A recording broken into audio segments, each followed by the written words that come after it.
Donc, sans plus tarder, j'aimerais vous présenter une entreprise, en fait, que j'adore. J'ai eu un crush pour Étienne Evention.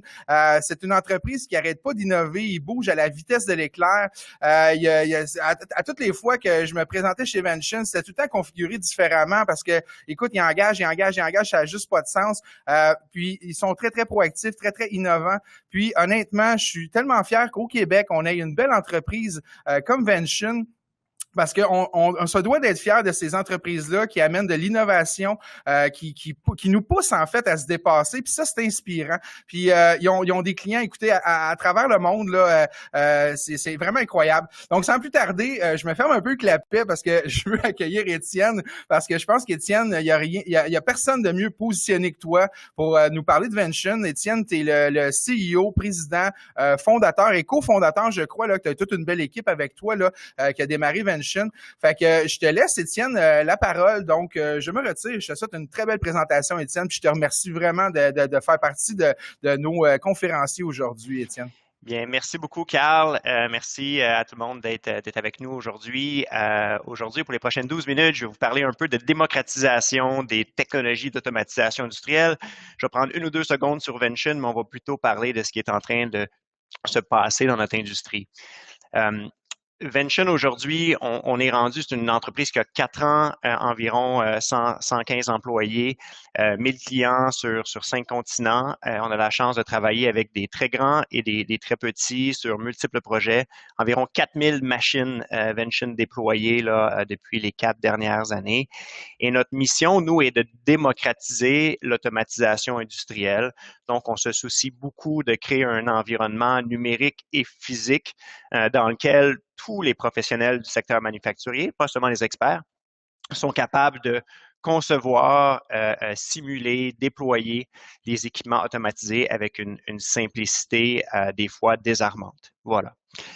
Et il y a une raison bien précise pourquoi Vention est né en 2016, à l'été 2016, et qu'on voyait des tendances à long terme qui continuent de s'avérer, qui changent un peu la façon dont ces technologies-là vont être déployées en usine. Une tendance de fond pour nous qui favorise la démocratisation est vraiment la réduction du cycle de vie des produits. J'ai la chance dans le secteur manufacturier depuis les débuts des années 2000. Quand j'ai commencé, le cycle de vie d'une plateforme d'auto était d'environ 7 ans. Aujourd'hui, environ 3,5 années. C'est vrai aussi pour les produits électroniques. En 2006, on avait des plateformes qui durent environ 2 ans. Aujourd'hui, les plateformes de produits électroniques, c'est rendu généralement 1 an. Et donc, plus les cycles de vie des produits sont courts, plus la fenêtre temporelle qu'on a pour concevoir et déployer des équipements devient courte. Et pour y arriver, on a besoin des technologies d'automatisation qui sont beaucoup plus vite à concevoir, beaucoup plus vite à intégrer, beaucoup plus rapides à déployer. Et ça nécessite une certaine simplicité. On a également une nouvelle classe d'utilisateurs. En usine, aujourd'hui, c'est des utilisateurs qui ont mon âge et des fois même plus jeunes. Et ils ont grandi avec le Next Day Purchase, Next Day Delivery de Amazon et autres. Et c'est un peu l'expérience qui est recherchée. Moi, j'ai même des clients des fois qui me demandent ce qu'est un purchase order lorsqu'on leur demande s'ils préfèrent aller de l'avant avec une carte de crédit ou un PO. Voilà. Et ça, c'est des tendances très profondes qui étaient là il y a, disons, 4 ans et qui continuent à être vraies aujourd'hui. Évidemment, tout ce qui se passe avec la COVID crée une situation qui, selon nous, va accélérer l'automatisation industrielle. Si on rejoue le film de 2002, de 2009, ce qui s'est passé à la fin de chacune de ces années-là, après les crises économiques, c'est que les manufacturiers tombent dans une espèce de dilemme de réemploiement versus automatisation. Malheureusement, il y a toujours des gens qui ont potentiellement été mis en chômage de façon temporaire durant les périodes de crise économique. Et là, les manufacturiers se demandent, est-ce que je réengage la totalité de ma force de travail ou je vais de l'avant avec quelques projets d'automatisation? La réponse est souvent entre les deux, mais on voit généralement un rebond de l'automatisation industrielle dans les années post-crise économique. Et on s'attend à avoir un peu le même effet l'année prochaine. Et là, ce qui est intéressant avec ça, c'est est-ce qu'il n'y a pas un chemin qui est un peu plus intéressant pour tout le monde? Où, au lieu de seulement aller de l'avant avec l'automatisation industrielle, on permet à ceux qui autrefois opéraient le plancher manufacturier, en fait, de devenir ceux qui, dans le futur, seront capables de le créer, de le déployer. Et pour que cette thèse-là soit vraie, ça prend des technologies beaucoup plus simples que ce qui était vrai jusqu'à maintenant. En fait, je vous amène du côté droit de ma diapo, peut-être tendance sur l'offre ici. Vous savez, toutes les technologies d'automatisation industrielle ont été conçues pour les entreprises à haut volume, hein, et Sam de Omni Robotics y a fait écho également. Et les prix de ces technologies-là et les modèles de déploiement sont ancrés dans les usines à haut volume. Et lorsqu'on tombe dans l'usine à fort taux de mix et avec des lots de production plus faibles, évidemment, la possibilité d'avoir un retour sur l'investissement devient très difficile. En fait, c'est une belle transition dans ma prochaine page. On a tous vu des usines automobiles de produits électroniques qui sont 100% automatisées et cette réalité-là est bel et bien vraie depuis plusieurs décennies.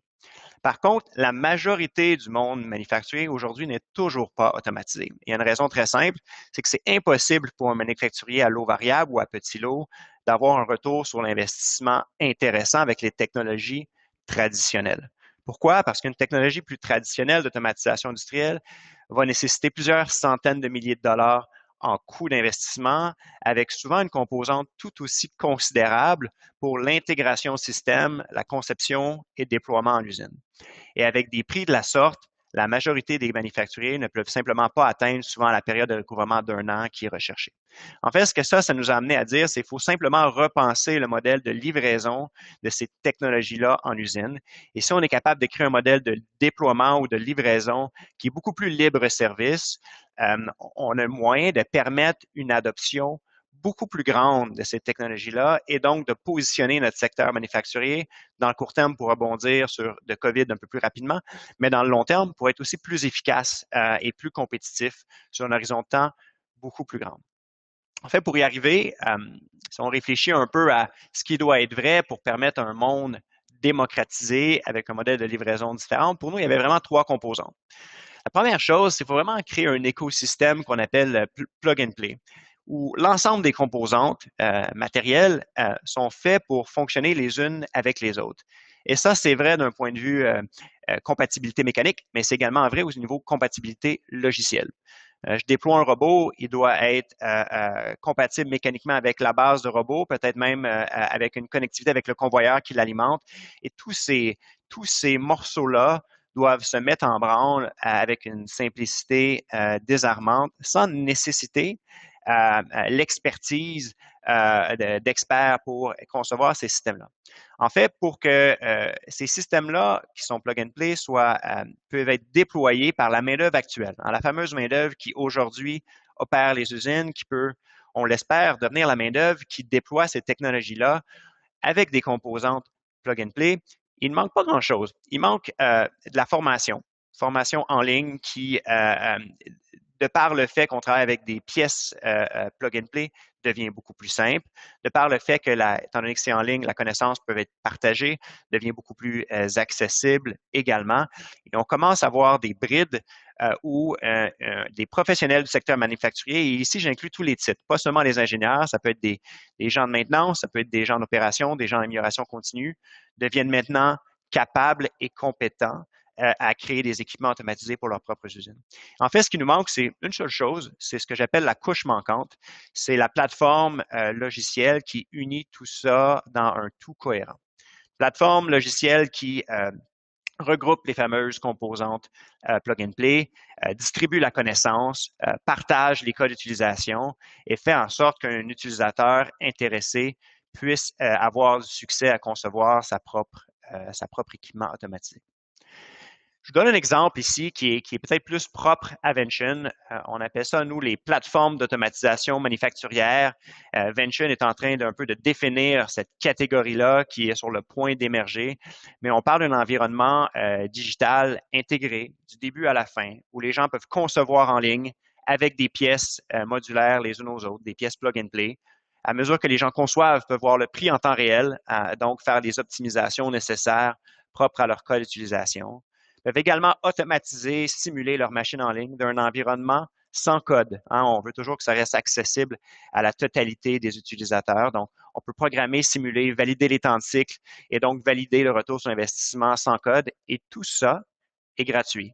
Par la suite, les utilisateurs peuvent simplement acheter, comme on le fait comme sur Amazon et sur tous les sites, et recevoir leur propre boîte IKEA, si je peux me permettre, boîte IKEA évidemment très industrielle, qui contient la totalité des composantes modulaires. Composantes qui, si elles sont disponibles dans la plateforme, elles sont évidemment compatibles les unes aux autres. Et par la suite, équipées d'un manuel d'assemblage propre au design du client, peuvent être mises en route à l'aide de composantes, évidemment encore là, modulaires, mais également à l'aide du logiciel qui a été fait dans la partie automatisation. Et avec ça, on se retrouve vraiment avec une façon très simple, très démocratisée de permettre à nos manufacturiers de petits lots ou lots variables de commencer leur journée en automatisation industrielle avec un premier projet, un deuxième projet, avec une simplicité et un coût de déploiement qui est énormément plus faible qu'avec les technologies traditionnelles. Voilà, j'espère que ça vous éclaire sur ce qui est en train de se dessiner dans ce modèle-là. Il y a plusieurs industries qui se sont démocratisées et l'automatisation industrielle est sur le point d'être la prochaine à faire le même virage. Voilà. Hey, merci beaucoup, Étienne. Super belle présentation, honnêtement, toujours aussi clair comme d'habitude. Comme je disais tantôt à Sam, c'est pas toujours évident des fois d'expliquer certains processus qui sont somme toute assez complexes. Puis des fois, nous, comme on est dedans, des fois c'est un petit peu plus facile à comprendre. Mais pour comme un des mortels, des fois, qu'il n'y a pas trop de processus dans l'automatisation. Puis c'est ce que j'aime de votre approche, votre philosophie. Vous avez la même philosophie que nous. Démocratisons les technologies. Mettons le côté humain en premier, la compréhension, les processus. Puis ça, je pense que ça fait toute la différence. Fait que je te remercie beaucoup, Étienne, parce qu'on est un peu pressé dans le temps. On avance. Le temps file, comme on dit. Je vous rappelle qu'on a toujours notre table ronde qui va débuter à 2h05, très, très précise, parce qu'on a plusieurs invités qui sont préparés, sont tous en train de s'organiser, tout ça. Donc, sans plus tarder, je te dis bonjour, Étienne, puis merci beaucoup de ta participation. Bye bye. Puis j'invite les gens à aller voir dans votre kiosque Vention. Là, il y a plein de monde qui va tout répondre à leurs questions. Merci, Étienne. Merci bien. Bye bye.